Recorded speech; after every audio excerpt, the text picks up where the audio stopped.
something in my pocket. Check out what's in my pocket.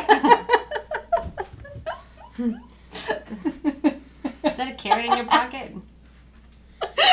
Why, yes. You want to see what's in my pocket? Yeah.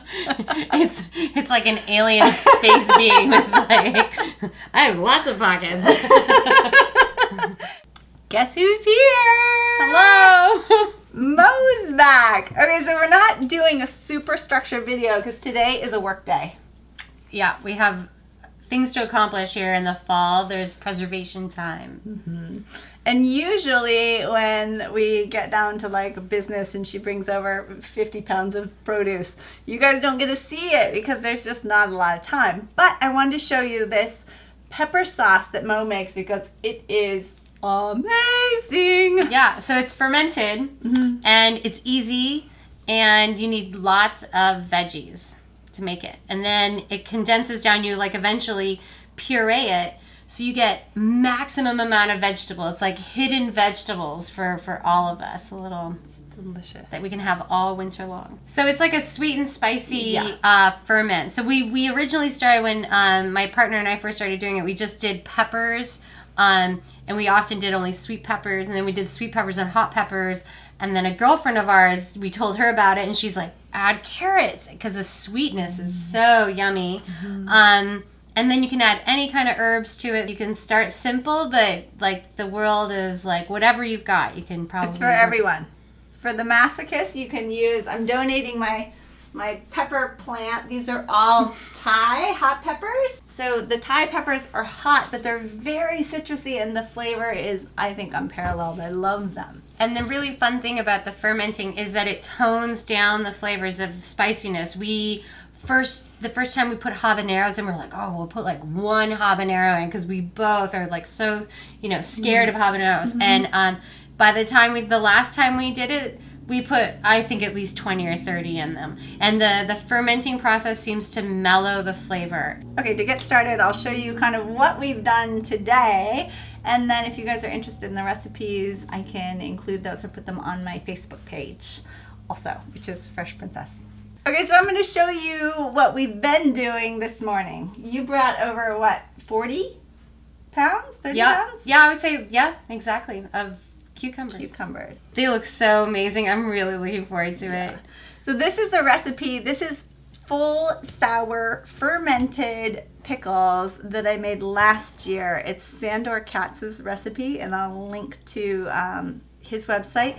And what you do is you ferment them in a 2% salt brine. You add dill, and I added grape leaves. Grape leaves have tannins, and so they keep your pickles really nice and crispy.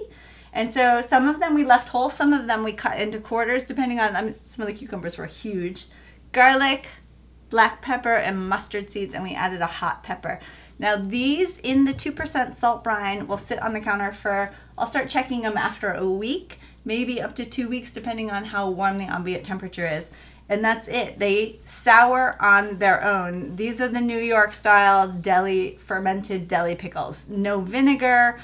Vinegar is kind of a substitute for this old style of fermentation, and they are so good. I ate my last one out of the refrigerator from last year, and it was just as good a couple days ago as it was a year ago.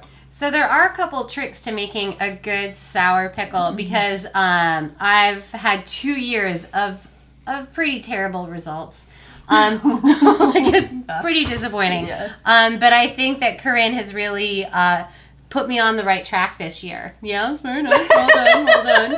And I think a couple of the recommendations that you've had, and I'm sure it's like could be one of them or all of them together, but I don't care. I know I'm just doing all of them from now on.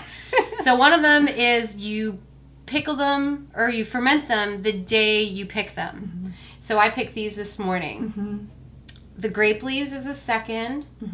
The third is the blossom end. So the blossom end you cut off a quarter inch. The blossom end of cucumbers and melons as well has an enzyme that assists the fruit in decomposing. But what it does in fermentation is it breaks those cell walls and it keeps your pickle, like it starts to basically it gets decompose. mushy. It gets mushy. So like where these I did these a couple weeks ago, or another batch.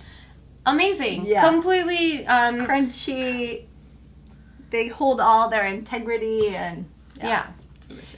So there's your tips. And you want something that's great with tannins. Tannins actually, it inhibits that enzyme. So if there's any more of that enzyme in your pickle, the tannins will help overcome that and keep them crisp.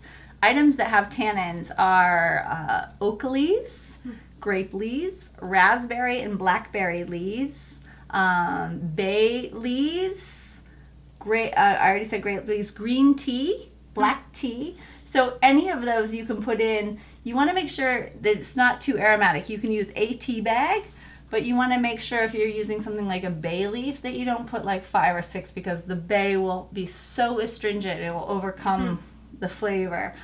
So maybe like 1 bay leaf and 1 black raspberry leaf.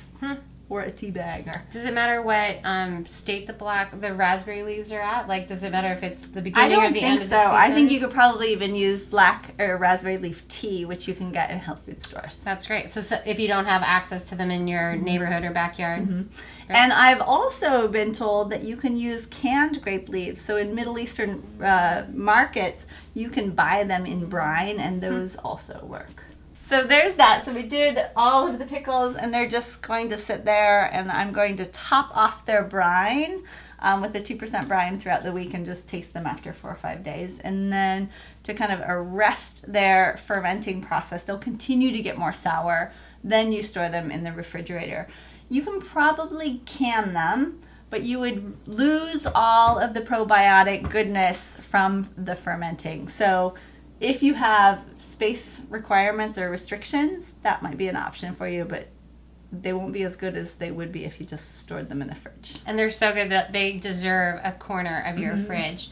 But definitely check them, like, as during the week that they're fermenting. Check them often, because just take a little slice off of one, because everybody likes a different level of sourness. And so if you want something a little more, kid friendly, then maybe, they'll be ready in 5 or 6 days. And maybe if you want something that your German grandfather could be proud of, or your, like Polish, then 3 weeks, whatever, I like mine full sour, but most of the pickles you get in the deli are probably about half sour.